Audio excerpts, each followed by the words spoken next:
Okay, so you want to manifest something really specific into your life that involves other people. The interesting thing is that all manifestations involve other people. Whether or not you're trying to manifest something simple, like a cup of coffee, involves another person.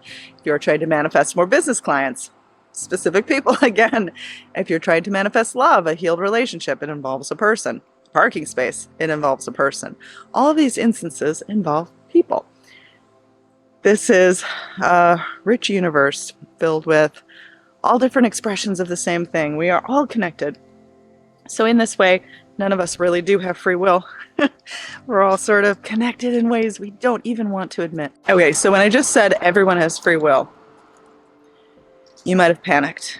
Like, now I can't manifest what I want because other people have free will. How on earth am I going to make them do what I want? You're not going to make them do what you want. You're going to manifest the result you want by becoming the thing you seek, and everyone else around you in your world has to respond accordingly. You're not making anyone do anything. You're not manipulating someone to buy you a cup of coffee. You're not forcing someone to become your client that wouldn't otherwise want this. Manifesting is not about forcing or manipulating anything. And this is one of the key reasons why we never mess with the 3D.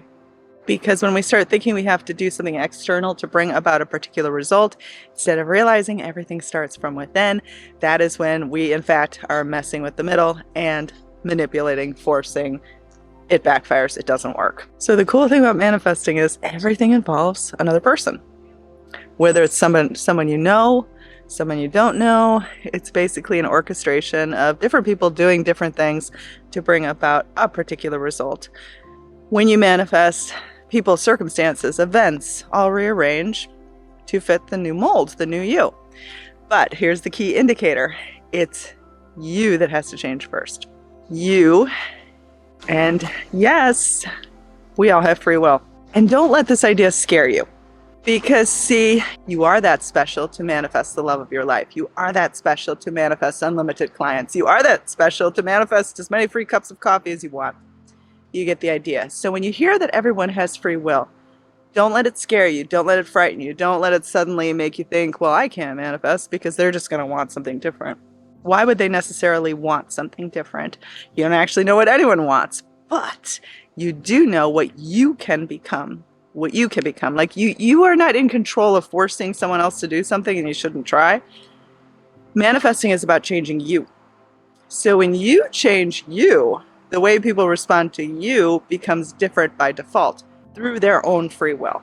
So this concept of free will is really interesting. It's really fun. It's really exciting, actually. Don't let it scare you. The fact we all have free will is cool. Like, we get to pick and choose what we want to manifest. That's what free will is. Free will isn't like I'm trying to manifest something and, oh my gosh, it's in complete opposition of what this other person wants. The cool thing to remember is you don't actually know what other people want. You shouldn't be focused on that. You should be focused on your own inner transformation. Transforming you to embody the state of someone who is loved, someone who is successful, someone who has unlimited resources of money, someone who basically gets to have the types of experiences you are trying to manifest. So don't let this concept of free will scare you or intimidate you, or don't suddenly say, well, I'm not going to watch Veronica's videos anymore because she believes we all have free will. And I'm not contradicting myself. I never once said before that no one had free will. We all have it and we all don't have it.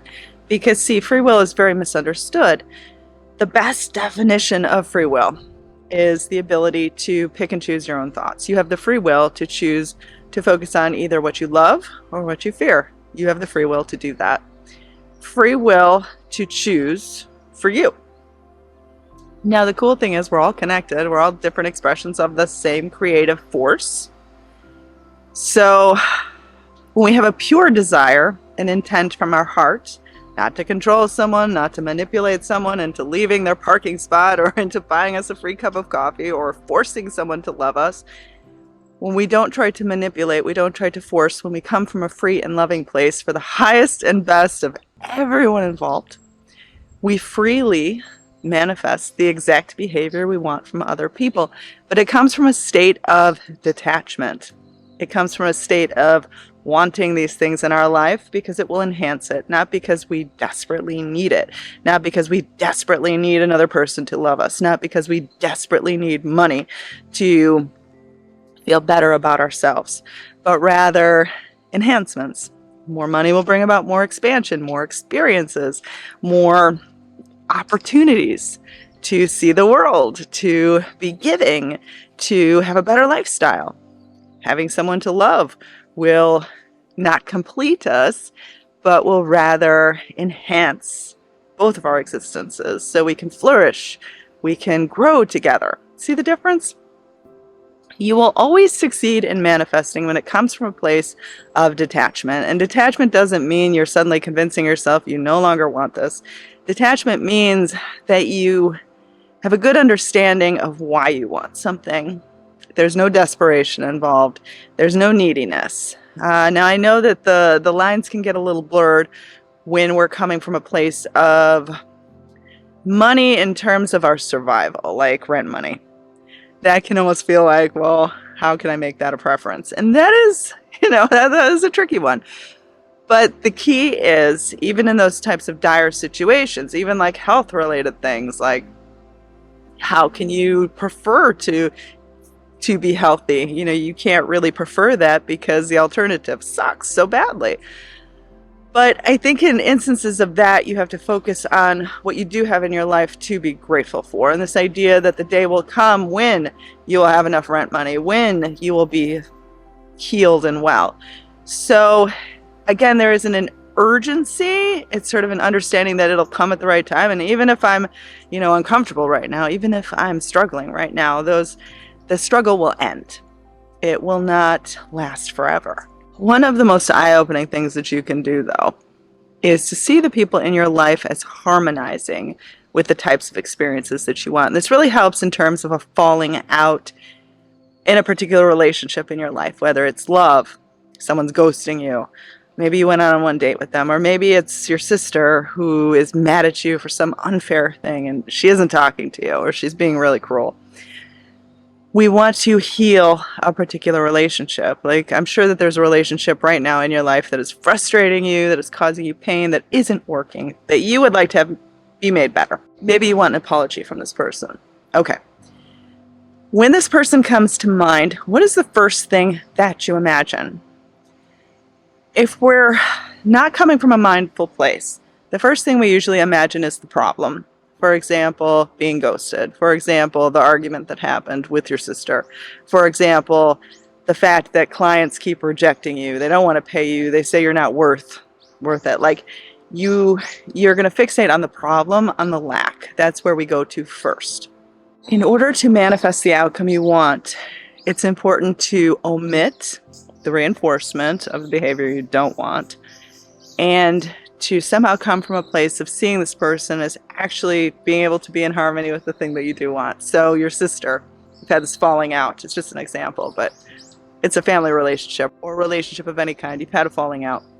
Instead of envisioning this person as being glad about the falling out, wanting nothing to do with you, not wanting to make it better, instead, when this person comes to mind, we don't actively try to think of this person, for example, your sister.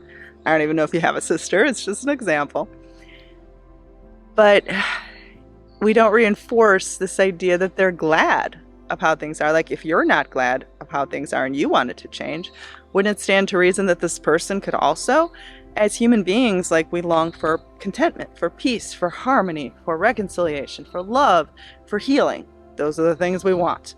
So why would this person be glad that things were in error? Why would they be glad that there's an argument? Why would they be glad at unresolved conflict?